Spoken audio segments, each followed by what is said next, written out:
Alors, nous avons souhaité proposer un nouveau manuel de seconde qui tienne compte des pratiques réelles des enseignants sur le terrain, et notamment qui tienne compte du fait que les enseignants ne disposent sur le terrain pour traiter le programme que d'une heure et demie par semaine avec leurs élèves.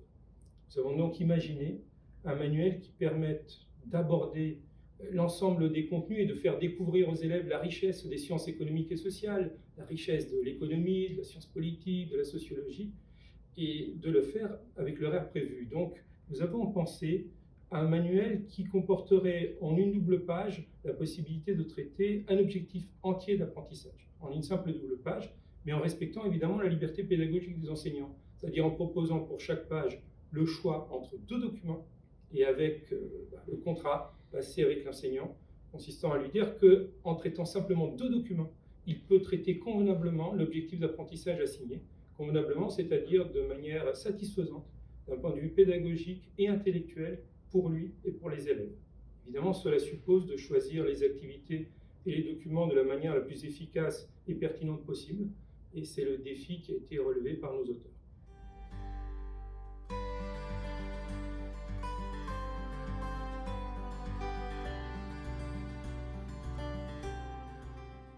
Nous avons décidé de traiter le premier questionnement du programme, non pas sous forme de chapitre autonome, mais sous forme d'ateliers.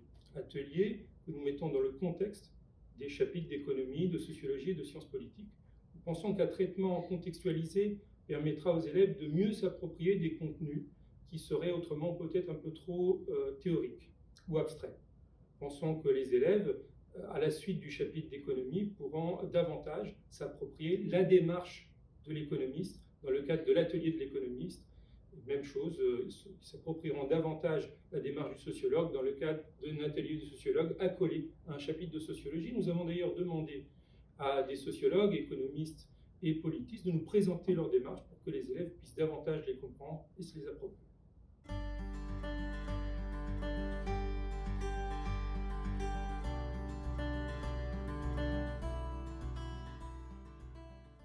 Nous avons essayé d'imaginer un manuel de seconde qui tienne réellement compte des besoins des élèves de seconde.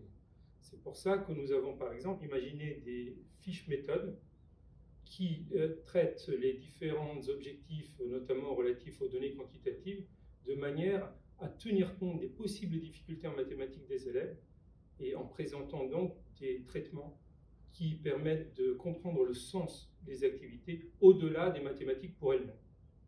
Nous avons aussi essayé d'imaginer des activités ludiques qui permettent aux professeurs, aux élèves de réviser autrement un certain nombre de chapitres. Nous proposons par exemple, dans ce cadre, un certain nombre d'escape games. Nous avons aussi essayé d'enrichir autant que possible le manuel par des ressources numériques variées qui tiennent compte des besoins des élèves et de leurs professeurs.